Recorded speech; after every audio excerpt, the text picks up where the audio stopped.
Hi everyone, I'm going to be doing this picture from the Rita Berman book Meine Reise Durch Europa, and we have done some of the other pictures on this page, so I'm choosing this one to do next. I've been doing different pencils because trying them out in the book. This time I'm going to be using my Derwent Chromaflow pencils. Now these are quite new to me. And they are really lovely pencils, so I thought I would have a go in here with them just to show you what they're like really, and we can see how they work on this page. Now the first part of the page that's calling me, I see we've got these. It took me a minute to realise that these were pasta. It's like, what on earth is that? But yes, it's pasta. So that's good. We got a building and some sort of patterny shapes, and what I decided I would do was do a sort of background first, just a light one, and I'm going to use the turquoise green in the Derwent Chromaflow. It's number 15. They're not the numbering system. I'm just going to start colouring while I chatter to you. The numbering system just seems to be the order they come in the tin. I don't think it relates to numbers in other Derwent sets.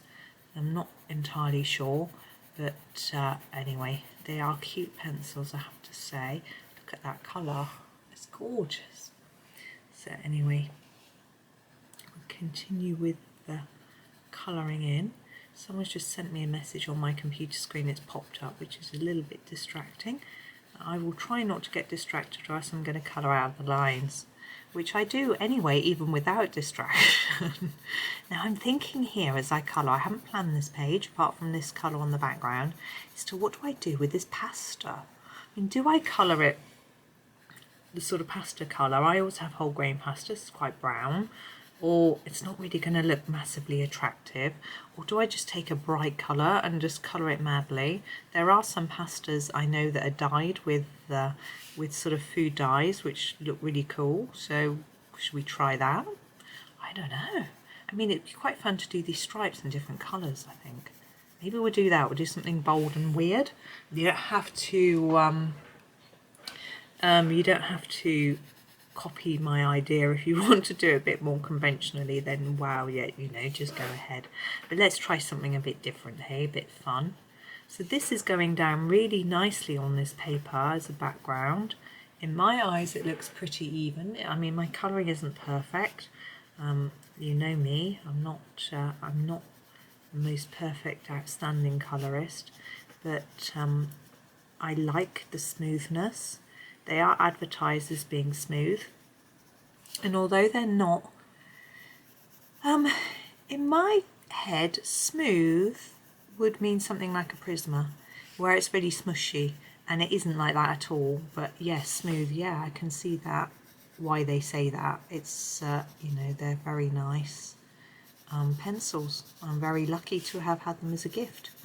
Lovely Lynn sent them to me, so kind, and I'm so enjoying them. Although I did a test video with them, and this is the only second time I've used them. Although it's a long time between this video and my test video on YouTube, it is only the day after I did the test video. I brought the test video out early. What I do is I record a week to a week and a half in advance, and then if I'm just not feeling up to recording for some reason or other, you know, talking to yourself takes a bit of effort. So if I'm not quite feeling up for it, or if I've got work on, or there's too many people knocking about at home, or I've got, you know, meeting friends or anything like that, then I don't have to feel pressure to get one out. So I do them in advance, and I know that, you know, you guys are lovely, and if I couldn't do one, there would be no worries. I think you would wonder why, but I don't think you would sort of go, just no video, I can't cope. But what I try to do is keep on top of it, and then for me it keeps it relaxed, and that's what it's all about.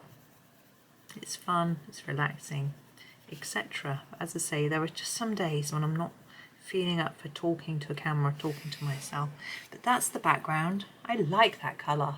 Wow, the more I use it, the nicer it is. Anyway, but so that's that, and now I'm thinking about where should we go. I'm going to do the pasta. I just think it's going to be fun. what I'm going to do is grab a couple of shades that aren't identical. So look, I've got a pink and a purple. It is the magenta and the lilac. If you look at the end, you can see. And I'm going to do this one in these two colours, and we're going to see how well they blend together.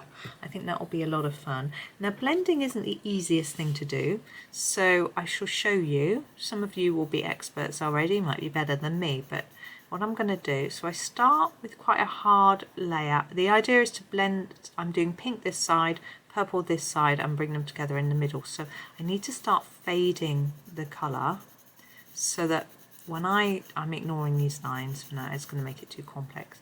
When I come across to this side, I've only got a little whisper of the purple, okay? And then we go to the pink colour, which is the magenta, and we take it from this side. We do it quite hard here, and then we reduce the pressure across, and hopefully it will then mix together with the purpley colour, and we take that across, and the further we go across, the less pressure we put on the pencil. Okay, missed a little bit down there. Okay, and then we're going to go again with the purple, again going over harder with the layer that we want to be darker, and a bit less as we come towards here. Maybe not right to the end, and then back with this one again. Back across. Now it looks a bit more purpley than ready, so we might put down pinky, put down a little bit of a harder layer of that one. There we go, and we've got a transition hopefully. So it means that we've got the two colours mixing together. Now it can be helpful if you use a blending pencil. I'm going to try one out. I'm just looking at what I've got here. I'm going to use my Derwent blender, if I can find it. Here it is. It's dirty on its end. I'm just going to scribble with it on my scrap. I've got a scrap of paper. So this is the Derwent blender. Whoops. And because these are Derwent pencils, I would expect it to work really well. I'm going to start on the pink side because I think that's at the moment slightly less dominant. So by blending it from that side across, it might make it slightly more dominant colour. It doesn't really matter that much. But I'm just going to go over the whole thing. There's no technique. Something I would say about, I like that, about blending pencils is don't expect miracles with a pencil. I can do this in a bit. I'm going to use the same method, I think. Because if you don't have an even amount of each colour on the page, the blending pencil can't create that for you. So it's up to you to get your layers in there right first, and then the blending pencil will just finish off the effect for you. So it's a matter of just working out quite what to do. I'm going to do this end all purple. I don't know why. I just think that is what it needs for some reason. That's what my head says. That's what I'm going with. There we go. One piece of pasta. And the only thing is, this bit here is the hole in the centre. It's going to be darker as we go down. So I'm just going to grab a black and just shade at the bottom here a little bit, and then reduce that as we go up, so that we get a look of it being deeper colour at the bottom than at the top. I don't know how well that's behaving. I can't. There, yeah, I think that's fine. So that's our pasta. Just going to pop those colours back. Now with the next piece of pasta, I fancy doing a sort of orange and red stripes. It just sounds bonkers, and yeah, why not? So I've got we have a scarlet and we have a flame. So here are the colours. So that's what I'm going to do, and I'm going to do just one colour per stripe. So I'm going to take it slightly darker there where they meet, and then less towards the tip like that. I haven't done a particularly good job of that. Let's get to get that finished off. There we go. Now with the orange stripe, I'm going to make it darker on each side and then less towards the middle. Now one thing I found with these ChromaFlow pencils is that sometimes you need a few layers of pencil just to get the coverage you want. For me that's fine, I don't mind. It might have just been because I was being a bit tentative. So each of the stripes is going to be a different colour, and they're all going to be shaded so that hopefully they're a little bit lighter in the middle, so it just makes it look a little bit more rounded, because obviously this is a rounded pastel. I'm going to go and do the next red one. It's quicker tip to you do all of one colour and then all of the other colour and keep putting them down in between. When we've only got a few stripes like this, it doesn't make a great deal of difference, but if you're doing a page with lots of details, it can be easier to do all one colour than all the next. It speeds you up no end. I don't think this looks like pasta anymore, but you know what? I think it looks more like a flump. But even then it doesn't really. Do you know what flumps are? Maybe you don't. A flump is a marshmallowy type sweet confectionery candy, which is striped, but normally it's sort of pastel pinks and greens, I think. I don't know, I don't eat sweets. Don't know. Right, so that's that one. Now we've got these 3 ribbons. If I was clever, I'd tell you what they're called, but no, I know these are called Fuseli and these are called Pen, but I don't know what these are called. So what should we do with those? Something different.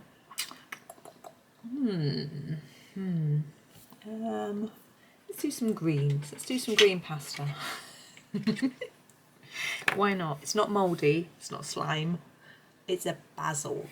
So what I'm going to do, I'm going to do the darker colour from the middle. So I'm going to press quite hard and put a few layers here and then reduce them as I come towards this bit and just fade it right out and do the same on here.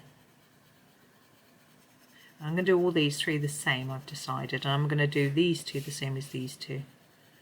So hopefully it won't be too boring for you. But you can always put me up to double speed if you get bored. I sometimes watch videos at double speed, not normally because I'm bored, but normally I'm like, oh, I haven't got time, and I watch them fast. And if the person's already talking fast, it can be quite comical, to be honest. I also love watching time lapses. I think they're so much fun. I've tried a few in my videos, but they weren't particularly popular. Going to use the foliage for the end. I did think that they might be a good thing to put on TikTok, but as I'm not young and with it, I don't really understand TikTok. I know yesterday Martin Lewis, I follow him on Facebook, he is a financial guru, for those of you that don't know. He said he put a video on TikTok. It was about student finance, I think. No, it's about special government accounts where you can start saving for a house or something. And he was talking about that, something actually I need to look into for my children. I think you might have to be 18 though, not 18. He was talking about these, and he popped it onto TikTok and said within the day he had over 1 million views. But I don't think it was probably because he said I had no idea TikTok was such a good way to reach people, but I think it's because it was him. He told all his Facebook audience that he was doing it, so they probably all went over and had a look, which I did. Even though don't think it's probably about the 3rd time I've been on TikTok. And in the comments there's quite interesting people going, I've had a video on that, had no views at all, and I thought, maybe it isn't, it's just because it was him rather than it being a really good platform. But I'm quite happy with YouTube and using Instagram, really. I use Facebook a little bit. I'm going to blend these because there's some white paper, and I think this blender will just eliminate that white paper. And they do look spinachy, don't they? Which is a bit of a shame because the others aren't conventional, but hey ho. It gives you an idea if you want to do a spinachy pasta colour. So I guess that's Yeah, I'm in colouring groups on Facebook, but I don't post my work on Facebook publicly, because I've got all my friends and family are on Facebook, and I don't show everybody what I do. You know, there is still some people who think that colouring is for babies and that sort of thing. I'm just not. I choose who I tell, basically, and it suits me that to do it that way. I'm going to go back and do this one, which is the Flame and Scarlet. So it's exactly the same but in reverse. Let's see if I can cope with doing that. Yeah, I don't know whether you've come across it, but there are some people who just think it's a bit silly, and some people don't mind. They take that on the chest and they just think that's fine, and if people are missing out, that's their fault, etc. But I sometimes am a bit sensitive to it. I'm not really a sensitive person most of the time to anything like that, but there are reasons, and so I keep it private. And so on Instagram, I've got my Instagram account, and as far as I'm aware, very few of my family follow me on there.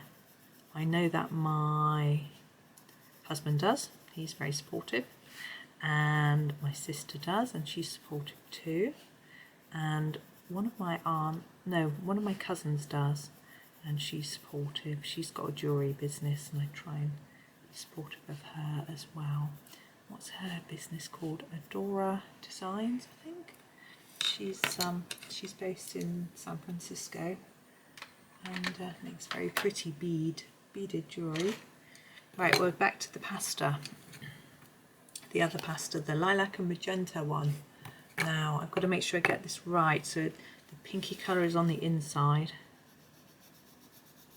and it's a totally mirror image. And if you weren't hot on the blending technique before, you can watch me do it again.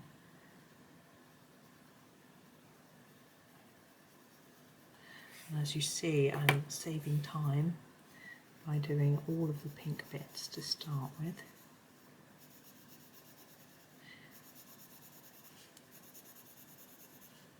And my husband tells people about my YouTube channel. I tell him not to.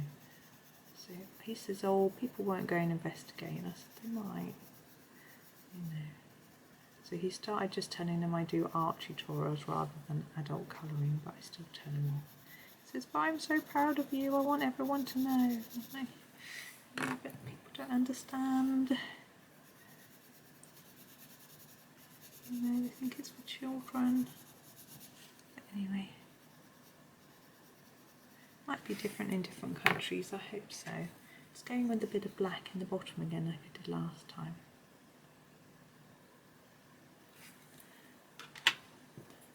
It's interesting actually, because I went to an art museum once. It's not our gallery. It was a sort of, I guess it was a gallery. It had sculptures and things, and it was very interesting. And there was an artist there. They had an artist in residence at the time, which was interesting. She was a coloured pencil artist, which was really interesting. And I'm just looking for colours for the next bit while I'm chattering. And she said that her mother never thinks that her art, because she does coloured pencil art, never thinks that it's proper art. I'm going to use the Golden Sun and the Amber for these loopy bits at the bottom. And I'm just going to do every other one. So I'm starting with the Golden Sun, and then what I'm going to do is press a little bit harder here and get lighter towards the middle of the arc or arch, and do the same all the way around. I'm going to do all this shade first and then fill in the other shade after. Anyway, she said yes, her mother thought she wasn't doing a proper job because she was a coloured pencil artist. But she said she had done very well out of it, and she didn't do colouring. She sort of did the drawing as well. It was amazing. She was fantastic. I wish I could remember her name, but I can't. And she said, you know, she'd managed to bring her children up on her salary, so she was happy. She thought she'd done rather well. So So that was, it was rather reassuring. Perhaps I should have done that one the other way. Oopsie. That it was rather reassuring to know that someone else has a similar problem, even though she's making significant money out of it. Right, and now we have the amber gold. So I'm going to do the same thing in the gaps. But yes, she was lovely and very useful. And she taught classes as well, so she was a teacher. Face-to-face classes. So that was nice. It is something that I had considered doing. I think I reach far more people on YouTube, and I had been thinking about doing a course on YouTube, but I think that doing videos like this is more useful because you can dig into what you want. So if people want help with a very specific thing, they can just search for a video on it, whereas with a class you can't. You just got to follow what's being taught, if you know what I mean. Okay, I'm happy with that. Maybe they look more pasta coloured, maybe they're spaghetti, I don't know. Right, we've got a house left, so let's have a think. Now I have got some pretty pinks which I want to use, which might seem batty, but who cares. So I have got this lovely strawberry, oops, let's get it so it focuses, there we go. Strawberry, blush pink and salmon. So there are the three colours. I'm going to start with the salmon, and I'm going to use it for the inside the windows, like as if there's a pale pink light shining out from each of the windows. Normally I would do this in yellow, but I just think because we're doing a pink house, we'll do it in pink, and we've got a lot of yellow going on here, and I just thought it'd be a bit different. Maybe a pink house does have pink light bulbs, or pink stained glass even. So there is that. Now I'm going to use the blush pink, which is the sort of mid pink out of the three, for the main part of the house, and I'm just going to do a light layer all over. Let's watch out for this flower, which we need to do in a bit. But this is, oh, it's such a pretty pink colour. I'm not a pinky person in any way, really. I'm not, you know, but this colour, so pretty. I think for me, like Barbie pinks and fuchsia pinks, maybe not really me, although I've been learning to use them all, because obviously they come in sets of pencils, so I am learning to use them. I do love how well these pencils go down on this paper. It's so easy to get them smooth, which is a relief.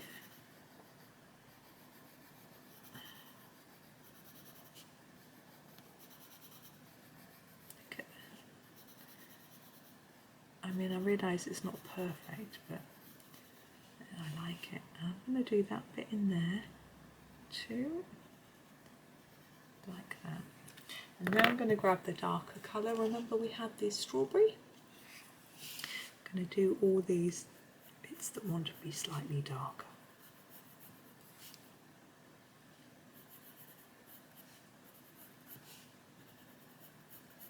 Like that, and this piece. You could do a bit of different shading in there, but I decided just to keep it plain so it all matches up. You could try and keep that in the lines better than I did, but you know, I am not a perfectionist. There is our roof. Now the roof, I was thinking, I'm just going to do that a bit neater. The colour in the windows and the colour on the walls is so similar that I'm just going to go back over with a slightly heavier touch and a darker layer, just to make them look a little bit different while I think about the roof. Now, I'm not sure what to do. We could go conventional and go grey. That is a bit dull, isn't it?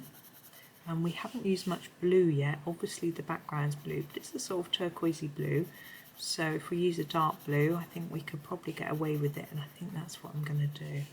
I just go over this. You can just hopefully see now that there's a difference between that and the colour coming through the window, which was my plan. But I missed a bit there. Let's just make it a little bit neater. You can see how I'm quite rough with it, and it's come up pretty neat. There we go. So the roof, I'm going to choose a blue. We've got two here. What have we got there? We've got some darker ones. I think a dark blue. What's this? Oh yeah, we'll use this one. This is the denim. And what I'm going to do is, rather than worrying about the slats on the roof, I'm going to fade it towards the middle instead. Let's make it look like it's got a little bit of shine to it. I think that's a bit more effective than trying to deal with the stripes when it's such a small area. So there's our blue roof, and we've got a flower to do. Just tidying up my pencils as I go, because I'm not going to write you a list of colours here, because I don't know what order they go, because they're all from the same small tin. I'm sure they're easy enough to find. I'm going to go for a dark purple, I think, although we have got some purple here and here. This is called Violet, and it's really quite dark. Let's just pop that up so you can see. And I'm just going to do quite a hard layer around here. There we go. And I need to do the centre. Might use this yellow that we haven't used. This is the sun yellow, which sounds rather nice. So we'll pop that in the middle. Look at that, very pretty. And we'll do the leaves in the green that we haven't yet used, which I need to sharpen. It's called grass green. I'll just sharpen it a little bit. There it is, grass green. And we'll do the petals again. No messing around, small. We'll just get them done like that. And then let's get that all in shot for you so you can see. So there we are, all finished with that one. I hope you enjoyed that one. It was a bit strange, but hopefully fun. Thank you very much for watching, and happy colouring.